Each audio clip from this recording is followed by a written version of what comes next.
On a quiet night in April 1986, a nuclear power plant in the Soviet Union turned into a ticking bomb. The plant was called Chernobyl, near the town of Pripyat, in what is now northern Ukraine. Pripyat was a young, growing city. Workers lived there with their families, believing in a modern future. Reactor number 4 used a design called RBMK, powerful but unstable if handled the wrong way. On April 25th and 26th, engineers prepared a safety test that would go terribly, fatally wrong. They wanted to see if the reactor's turbines could keep power flowing during a blackout. To run the test, they had to lower the reactor's power, but they went too far and then tried to raise it again. Procedures were ignored, valves were switched, safety rules were bent under pressure to complete the test. They disabled key safety systems that were designed to shut down the reactor in an emergency. Inside the core, power began to rise uncontrollably. The operators were losing control. At 1:23 in the morning, disaster struck. Reactor number 4 exploded. The explosion blew the heavy reactor lid apart, ripping the building open and sending radioactive material into the air. Firefighters from Pripyat rushed to the scene, with no idea they were walking into deadly radiation. They fought the flames bravely, some even touching radioactive pieces with their hands. They thought it was just a regular fire. They had no protective suits for radiation. Above the destroyed core, a strange blue glow shimmered, pure energy from intense radiation. Within hours, the firefighters began vomiting, collapsing, their skin burning from the inside. Radiation levels around the plant were far beyond what their instruments could even measure. In Pripyat, families slept through the night, not knowing their city was bathed in invisible poison. The next day looked normal.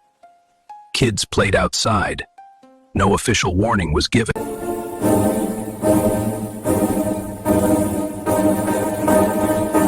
Reactor 4 was completely destroyed.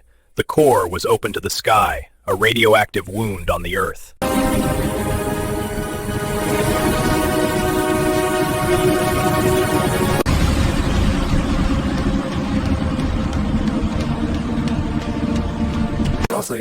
Radioactive particles rose into the atmosphere and began drifting across Europe. Hundreds of kilometers away, in Sweden, a nuclear plant detected radiation, but their own reactors were fine. Only then did the outside world realize something catastrophically wrong had happened in the Soviet Union.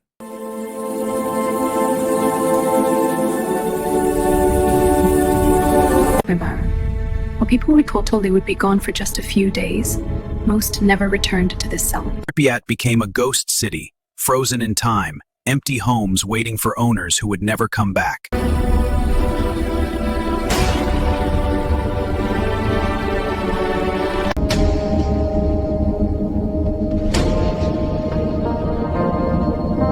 Many paid with their health, and some with their lives, to contain the disaster.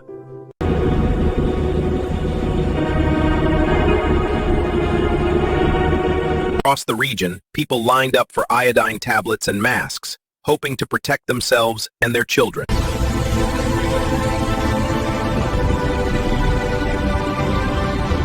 Around Chernobyl, an exclusion zone was created, hundreds of square kilometers, where people could no longer stay.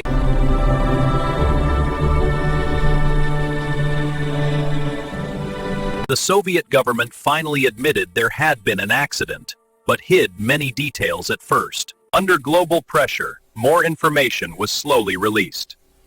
The world demanded answers.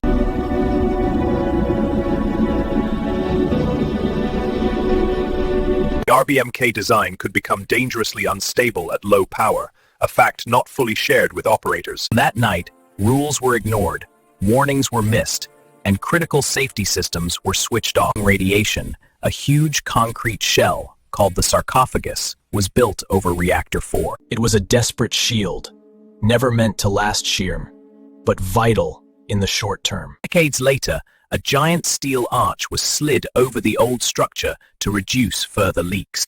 This new shelter will help isolate the remains of the reactor for many years to come. Now, Chernobyl is taught in schools as a symbol of the dangers of nuclear power without transparency. Researchers still study its impact on health, the environment, and how radiation travels and lingers.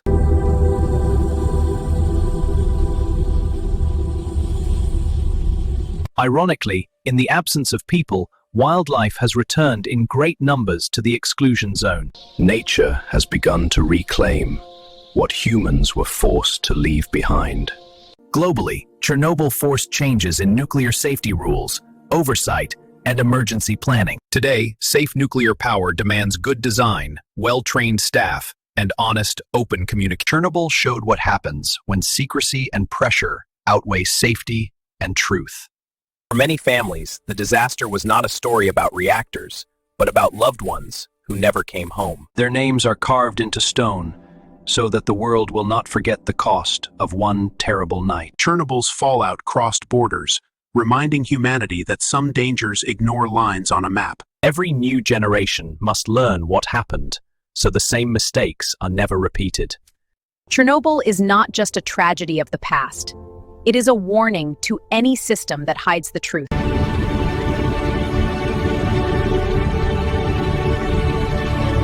This wheel stands still over an empty city, a monument to human error and human courage.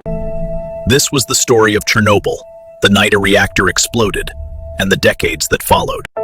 Like this video, subscribe to the channel, and comment which historic event you want to uncover next.